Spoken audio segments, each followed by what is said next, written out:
KPBS On Demand is supported by UC San Diego's Art Power, presenting cellist Joshua Roman, performing from his album Immunity, alongside music by J.S. Bach and more, Sunday, June 22nd at UC San Diego's Epstein Family Amphitheater. Reserve your tickets at artpower.ucsd.edu.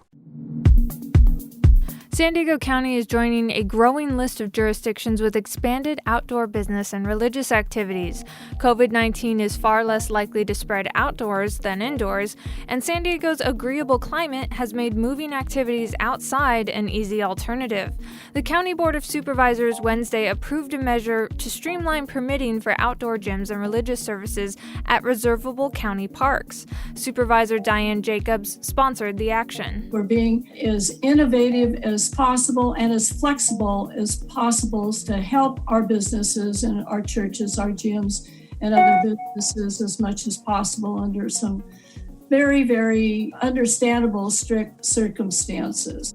The move comes a day after the city of San Diego extended its fast-track approval for outdoor dining, retail, salons, worship services, and gyms. Similar measures have been passed in Chula Vista, National City, Poway, and other cities.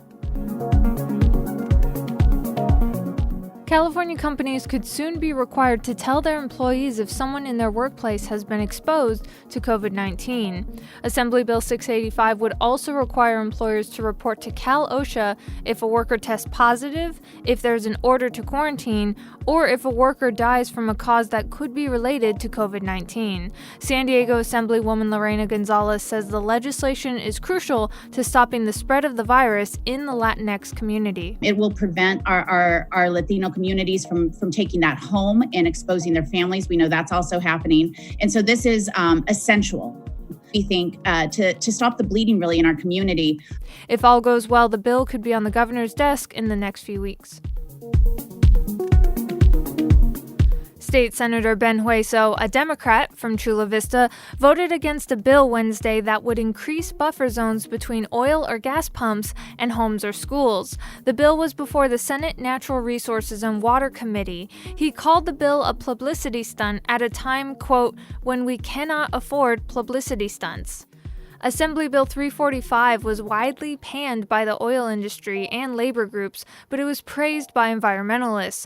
Hueso rejected the bill, asking if it was essential legislation during this pandemic. He got pushback from other committee members who say clean air for communities of color is essential business. Community advocates say more than 5 million Californians live within a mile of a drilling site, though none of those sites are in San Diego County. Assembly Bill 345 will be reconsidered next week.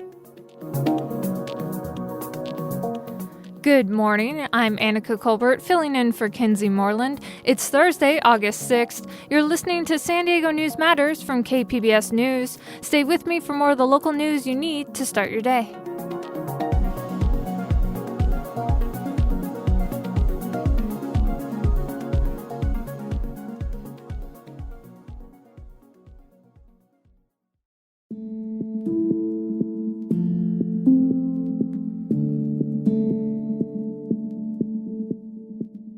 Recovery efforts are still underway in Lebanon's capital city after an explosion that killed at least 135 people and injured thousands more.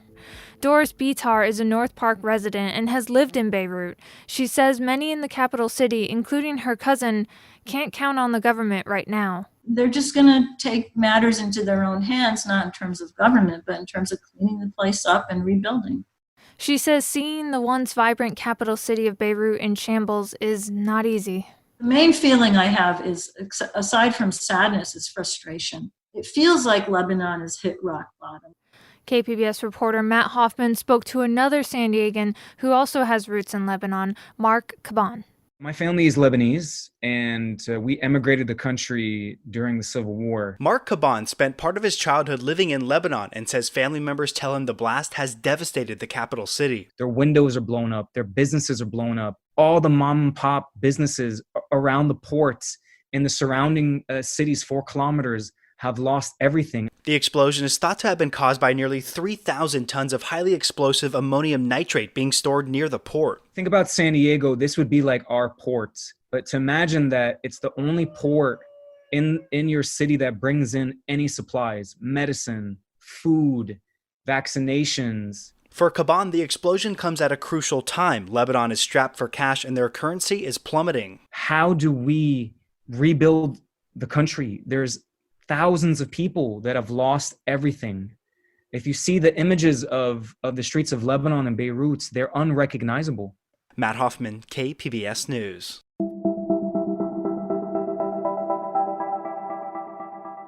San Diego County now has a hotline for reporting violations of the COVID public health orders. Health officials said Wednesday 10 more people died from the virus and that there are 348 new cases. It comes as the state is reporting technical glitches that may have led to an underreporting of cases. Here's KPBS health reporter Taryn Mento with more. San Diego County officials say they are working to determine if the region was affected by a technical glitch at the state level that may have undercounted cases. Primarily from the commercial labs. Supervisor Nathan Fletcher says results confirmed by county and local labs are reported back to the county, but commercial labs communicate directly to the state. There's been a breakdown in that reporting system at the state. They're working to rectify it. Our team has been in contact with the state and are determining how many tests were missing and over what time frame. Because of that, not all tests they processed, which Fletcher says is not an insignificant amount, may not have been clearly communicated with the county. We know and expect those to be shared with us in the near future. Until then, he says it would be irresponsible to speculate on how many were missed or their results. But officials say staff is making progress on how quickly they're investigating new cases that are reported to the county. So this is very good news, and we, again, as of yesterday, were not backlogged with any of our case investigation assignments. San Diego County's public health officer, Dr. Wilma Wooten, says the increased staff and recent lower number of daily cases helped it improve on this point. She says lower daily cases also helped improve the county's case rate to get it closer to coming off the state's watch list. And it is really thanks to everyone in San Diego that have done their part to change this metric. So we want everyone to keep up the great work, and hopefully next week we will see that particular metric also normalize. However, this differs from what's currently listed on the state's website, and Wooten says that could be outdated or using a different calculation. The county is also still seeing far more community outbreaks at businesses than its threshold. Supervisor Greg Cox announced a new compliance hotline for San Diego's to report those not in line with public health orders. The number for the call center is 858-694-2900. Once a complaint is received, a call will be made to the business or entity to discuss the problem or concern.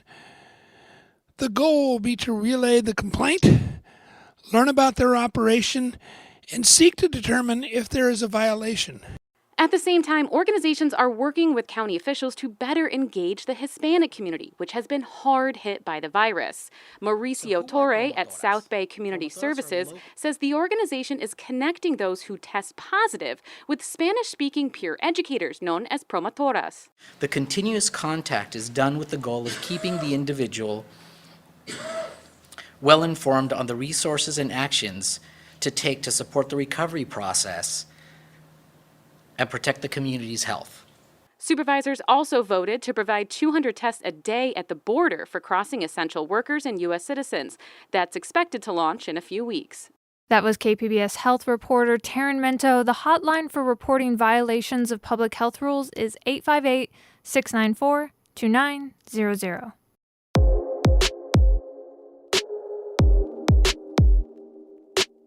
Child care providers in San Diego County can now apply for cash grants to help them stay in business. This comes at a time when daycares and preschools across the country are struggling to stay afloat because of class size restrictions brought on by the pandemic. KPBS reporter Claire Tregeser has our story. The County Board of Supervisors voted unanimously this week to spend $25 million in federal CARES Act funding on grants to existing child care providers. Providers operating in the county can apply for the grants to pay for COVID-related expenses, such as cleaning supplies and extra staff. Shantae Brown, a child care provider for 22 years, called into the supervisors' meeting to say the money is badly needed. To make sure we have PPE supplies to keep everyone safe. We will also need to ensure we can provide professional sanitation in our facilities. Speaking through a translator, Silva Aldana says the money wouldn't just help childcare providers. Okay, so we ask that you please continue to support us as we continue to work to support the economy and the families of all the people that are working here in the San Diego region, especially between San Diego and Tijuana. Most daycare operators that have stayed open during the pandemic are losing money because of requirements that they reduce class sizes to prevent outbreaks. The YMCA and the San Diego Foundation will be tasked with giving out the grants. Claire Tregesser, KPBS News. The City Council is scheduled to vote today on how they'll go about negotiating a new franchise deal to provide electricity to the city. It is a multi-billion-dollar and potentially decades-long deal. SDG&E has held that franchise for the past 50 years. But there are some community groups who want the city to take more time on the decision. KPBS science and technology reporter Shalina Chetlani has more. The franchise deal could impact San Diego's energy and climate future for decades to come, but the terms of how to broker this deal are moving quickly through City Council. The Environment Committee first saw the recommendation and voted to move it forward on July 16th. While city officials say they've been reasonable and transparent, members of the community and one city council member says the process is being rushed and appears to be a backroom deal. In fact, a local law firm is suing the city for allegedly violating open meeting laws and not giving the public a chance to participate in discussions on the deal. Critics say the deal could be a significant source of revenue for the city, but if the city votes to move forward with the report, they'd be giving away the opportunity for too little money. Shalina Chatlani, KPBS News. The City Council is scheduled to consider the item during a special session this afternoon.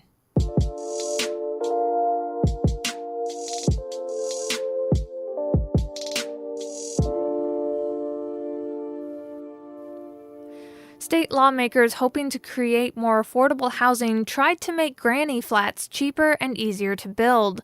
But iNews Source investigative reporter Cody Delaney found San Diego might not be complying with state laws. If you're one of hundreds of people who built a granny flat in San Diego since 2017, you might have been overcharged thousands of dollars in fees for your permit.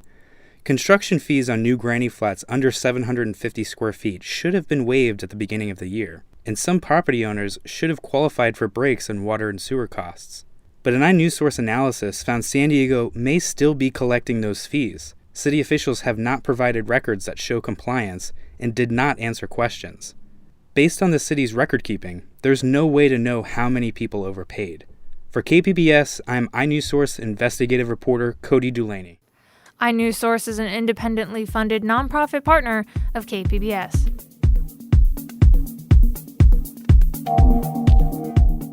And coming up, as border wall construction continues in San Diego County, Native groups say they weren't given any warning about the possible destruction of cultural heritage sites. When we've gone out there to protest, we've seen midden soil, which is signs of cremation.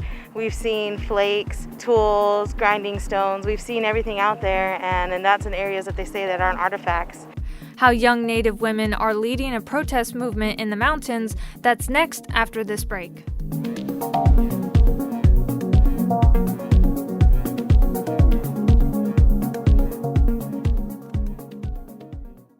For weeks, members of the Kumeyaay Nation have been protesting border wall construction in San Diego County, saying their cultural heritage sites are being destroyed. Human remains have now been identified at the construction site, and local tribes are preparing for legal action against the government.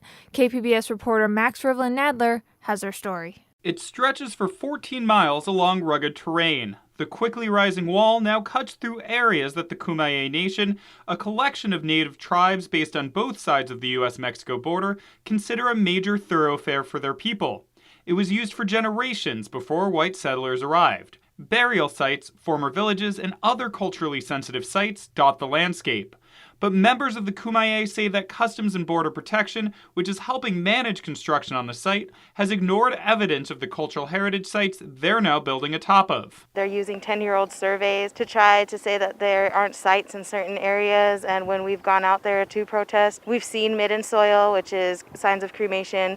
We've seen flakes, tools, grinding stones. We've seen everything out there, and that's in areas that they say that aren't artifacts. 28-year-old Cynthia Parada is a tribal council member of the La Posta Band of Mission Indians. She and other young Kumeyaay women have been leading the protest movement in the searing heat of summer in the Laguna Mountains. They've been standing in front of construction equipment and blocking access roads. Parada says the government is breaking the law by disregarding the Native American Graves Protection and Repatriation Act, known as NAGPRA. Congress enacted it in 1990 to protect and safely relocate Native burial sites. We just want them to do it right. Right now they're waiving the laws that protect our remains, which is through NAGPRA, and they're waiving a lot of other laws as well, which is we're just not okay with because we fought so hard to get those laws to begin with, and now they're waiving them and just blowing through the work. Last week, members of the Kumeyaay Nation were accompanied by a forensic anthropologist who says she identified what was most likely a cremated human bone. In the past, Customs and Border Protection has reached out to Native groups to determine what to do with remains and engage in a government-to-government consultation about the best way to move forward with construction while preserving cultural heritage sites. It usually does this months before the beginning of construction. But this time, Parada says the government began construction without doing any of that. We actually just heard about it and we went out there to see if it was true, and we seen the construction work getting done, and that's when we decided to take action because we didn't know about it. We never received any information about it. The Kumeyaay say a representative from the Army Corps of Engineers told them the DoD is allowed to waive laws regarding burial sites because the wall construction is a matter of national defense. The money used for the wall construction is being redirected from the Pentagon's counter-narcotic budget, a transfer of money that's currently being challenged in court. Now, with further proof that CBP and the DoD are moving forward with the project without following the law, the Kumeyaay are preparing a lawsuit to try to stop the wall construction. And they're creating new access roads, they're creating new storage areas for their equipment, and none of those areas were monitored. CBP says it had several discussions with Kumeyaay leadership and members of various tribes since June to address their specific concerns. Kumeyaay protesters and especially younger tribe members say those meetings have gone nowhere. I don't feel that we're protesting. I feel like we're just out there simply protecting the land, protecting the history. 19-year-old Brooke Baines, who grew up on the Manzanita Reservation, has been juggling her first cashier job with helping organize the protests. Kumeyaay women are a strong group of women, so I would say it's really important that the young women are leading it because a lot of things in this world are ran by men, and older men at that. Baines says that's why they have to continue direct action, to keep going to the wall to try to stop construction. I stay in prayer while I'm out there. I'm praying the whole time that I'm out there for safety of my people, for protection, for the desecration to stop. So I'm not really thinking about me and myself and my body. I'm praying. Max Rivlin-Nadler, KPBS News. San Diego News Matters is a daily morning news podcast powered by all of the reporters, editors, and producers in the KPBS newsroom. Tune in to KPBS Midday Edition at noon on KPBS Radio or KPBS Evening Edition at 5 p.m. on KPBS Television to keep up with all of the news throughout your day. You can also find us on Twitter at KPBS News, or to find our podcast producer, Kinsey Moreland, she's at Kinsey. I'm at Annika Colbert, and as always, you can find more KPBS podcasts like Only Here and Cinema Junkie on our website at kpbs.org/podcasts or wherever it is you get your podcasts.